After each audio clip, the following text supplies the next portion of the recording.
Assalamualaikum warahmatullahi wabarakatuh. Alhamdulillahirabbil alamin wassalatu wassalamu ala sayyidina Muhammadin wa ala alihi wa sahbihi ajmain amma ba'du.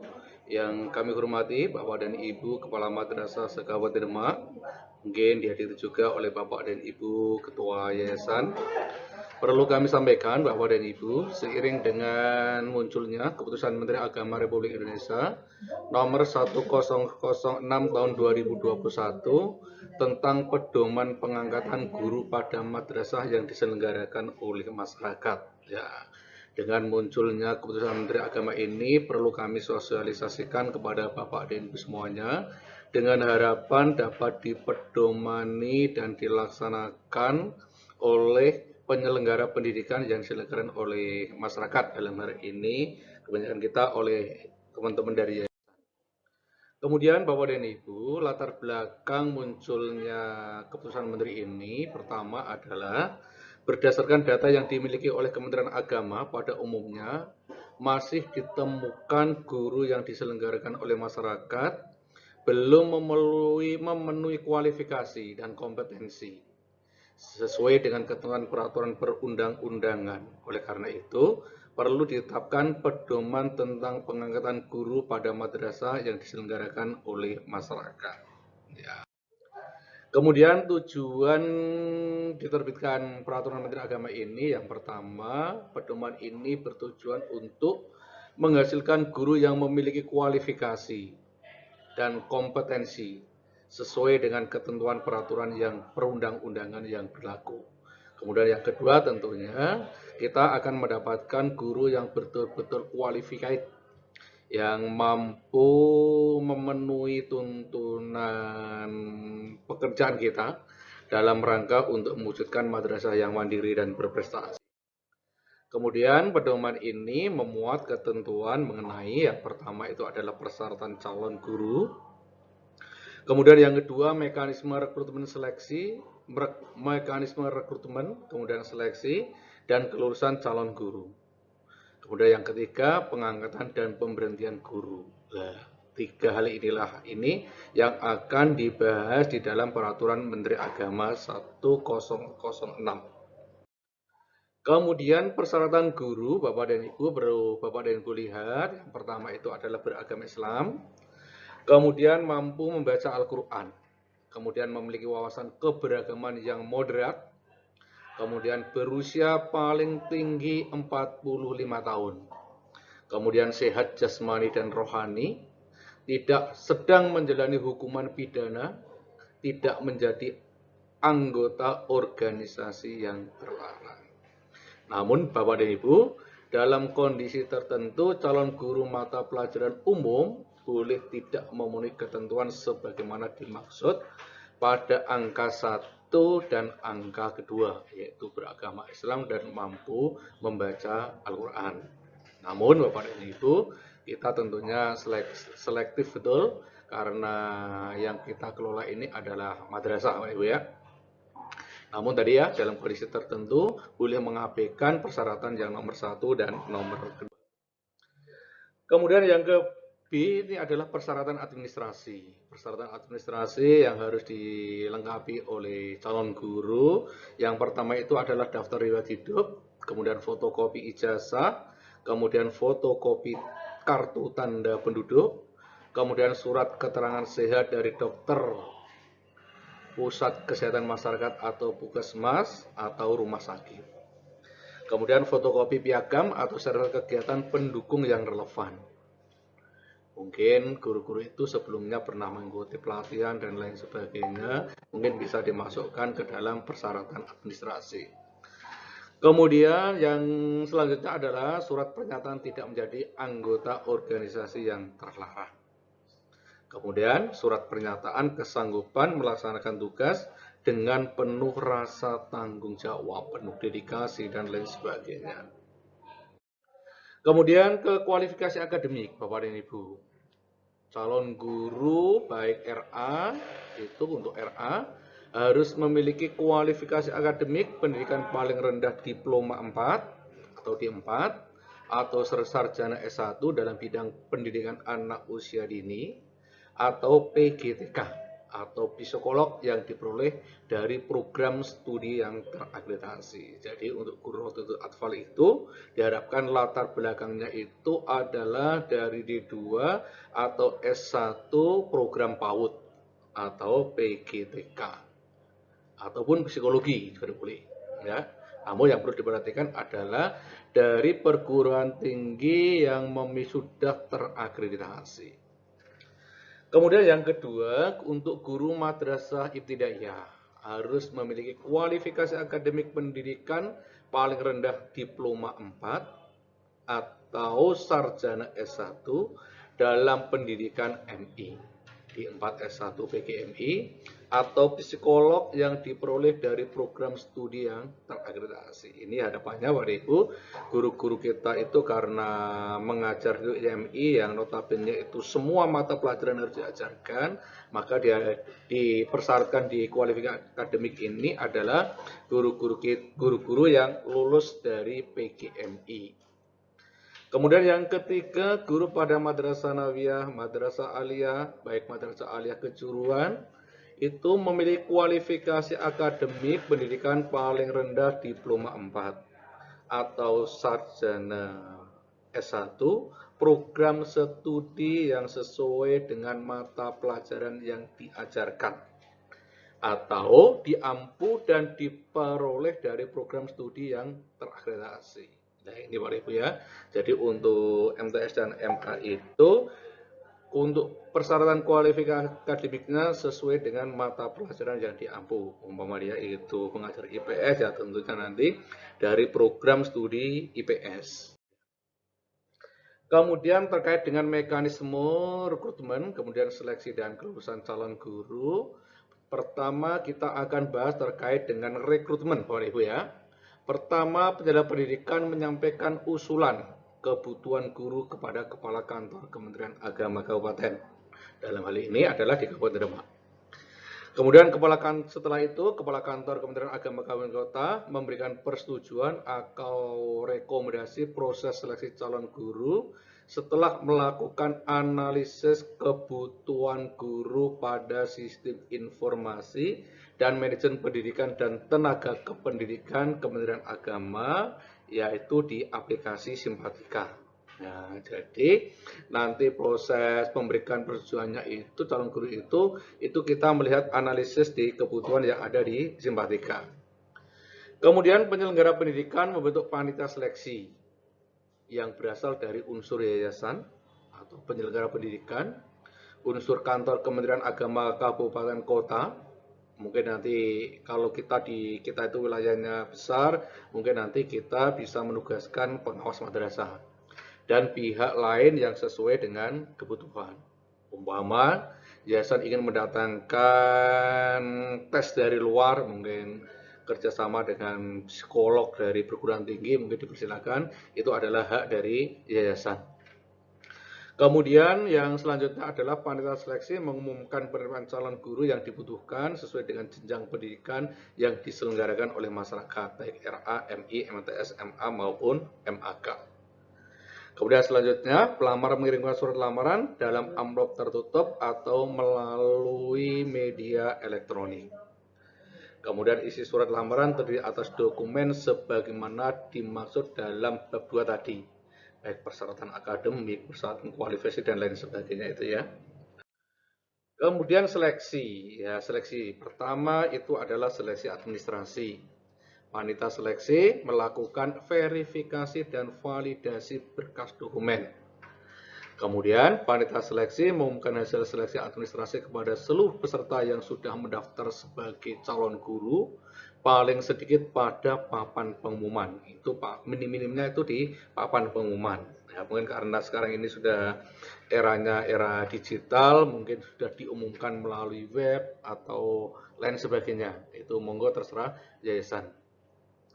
Kemudian peserta yang lolos seleksi administrasi berhak mengikuti seleksi substansi. Ya, ini Pak ya.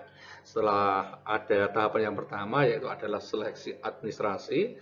Kemudian lolos seleksi administrasi masuk ke seleksi yang kedua yaitu seleksi substansi yang meliputi mungkin potensi akademik Bapak Ibu ya. kemudian wawasan keberagaman. Monggo nanti yang ditunjuk sebagai tim seleksi kami serahkan sepenuhnya kepada yayasan. Kemudian yang selanjutnya adalah baca tulis Al-Quran. Kemudian yang selanjutnya adalah kemampuan dasar dalam pembelajaran terkait dengan didaktik dan metodik yang telah dikuasai oleh calon guru itu yang mau masuk ke lembaga kita. Ini Bapak Ibu terkait dengan seleksi substansi, ya. Kemudian Bapak Ibu terkait dengan teknik pelaksanaan tes potensi akademik calon guru, kemudian wawancara dan praktek mengajar di depan kelas. Kita masuk ke tes potensi akademik terlebih dahulu, yaitu mungkin bisa meliputi tes verbal, yaitu tes persamaan kata, tes lawan kata, kemudian analogi verbal. Ya, ini biasanya bisa kita jumpai di buku-buku yang sudah ada di pasaran, yaitu buku petunjuk terkait dengan petunjuk pengerjaan soal-soal tes potensi akademik. Ini banyak sekali dijual. Kemudian kuantitatif yaitu tes number, tes seri, tes aritmetik, dan logika aritmetika, gitu ya. Kemudian penalaran baik logika formal, analisis, spasial, dan penerapan logis. Ya, ini Pak Ibu terkait dengan materi yang diujikan di TPA ini, tes potensi akademik. Kemudian di tes wawancara. Tes wawancara itu yang ditanyakan adalah terkait dengan pertama wawasan kebangsaan, kemudian yang kedua adalah moderasi beragama, kemudian yang ketiga adalah kompetensi sosial, kemudian yang keempat adalah kompetensi kepribadian. Nah, ini. Kemudian untuk uji kemampuan membaca Al-Quran. Nah, ini mungkin sudah selayaknya guru-guru madrasah itu mampu membaca Al-Quran. Yang diujikan adalah kemampuan membaca Al-Quran dan kemampuan menulis Arab, gitu ya. Kemudian yang selanjutnya terkait dengan tes praktek mengajar, Pak Ibu. Tes praktek mengajar ini bagaimana kita menyeleksi calon guru, kita lihat dari kemampuan guru itu dalam menyusun RPP, rencana pelaksanaan pembelajaran. Kemudian yang kedua, kemampuan mempraktekkan RPP dalam kegiatan pembelajaran. Kemudian kemampuan menyusun instrumen penilaian pembelajaran. Kemudian kemampuan menggunakan teknologi dan informasi pembelajaran. Nah, ini Bapak Ibu sesuai dengan Permenpan nomor 16 tahun 2009 bahwa tugas guru itu adalah yang pertama itu adalah membuat perencanaan pembelajaran, kemudian melaksanakan pembelajaran atau mempraktikkan itu ya. Kemudian yang ketiga itu adalah melakukan evaluasi dan penilaian, kemudian melakukan analisis dan tindak lanjut. Karena ini sudah memasuki era digital, kita juga perlu mengukur sejauh mana kemampuan IT calon guru itu. Nah, karena segala sesuatu ini nanti di pembelajaran itu tidak terlepas dari penggunaan IT. Ya.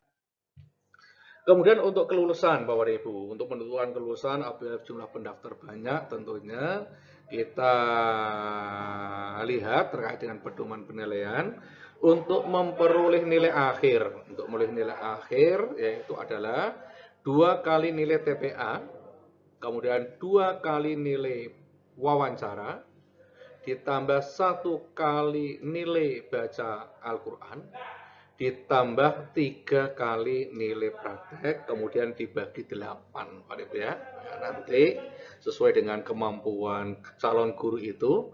Kemudian untuk nilai 86 sampai dengan 100 itu mendapatkan predikat sangat memuaskan. Kemudian 71 sampai 85 itu memuaskan. Kemudian 56 sampai 70 itu cukup, kemudian di bawah 55 itu kurang. Kemudian peserta seleksi dinyatakan lulus apabila memperoleh nilai paling akhir cukup, Bapak Ibu ya. Kemudian pengumpulan hasil seleksi. Penetapan hasil seleksi oleh calon guru madrasah yang diselenggarakan oleh masyarakat diumumkan pada papan pengumuman atau situs penyelenggara satuan pendidikan. Nah, ini monggo Bapak Ibu ya. Kemudian Bapak dan Ibu, ini kami sampaikan berikut alur proses penyiapan calon guru. Yang pertama itu adalah penyelenggara pendidikan menyampaikan usul kebutuhan guru ya, kepada Kemenag. Kemudian Kepala Kantor Kementerian Kabupaten Demak melakukan analisis kebutuhan melalui simpatika. Ya, nanti admin simpatika yang ada di Kemenag akan melihat itu hasil analisisnya. Kemudian Kepala Kantor Kementerian Kabupaten Kota menyetujui. Ya, ini dalam bisa menyetujui, bisa menolak. Apabila analisisnya itu memang butuh, mungkin kita memberikan rekomendasi. Kalau memang sekiranya gurunya itu di situ sudah dipandang cukup, maka kita nanti kita di Kemenag akan menolak. Kemudian kalau tidak disetujui, maka berkas akan kembali kita beritahukan kepada yayasan atau penyelenggara pendidikan. Nanti kita beritahu bahwa usulannya kita tolak. Nah, kemudian apabila kita setujui, maka madrasah atau penyelenggara pendidikan membentuk panitia seleksi oleh penyelenggara pendidikan. Tadi ya, terdiri dari yayasan, mungkin dari unsur kami, ya, kemudian pihak-pihak yang lain, monggo. Kemudian setelah itu membuat sebuah pengumuman seleksi penerimaan calon guru. Nah, entah nanti itu Bapak dan Ibu lakukan melalui kedok tular atau media, kami persilahkan.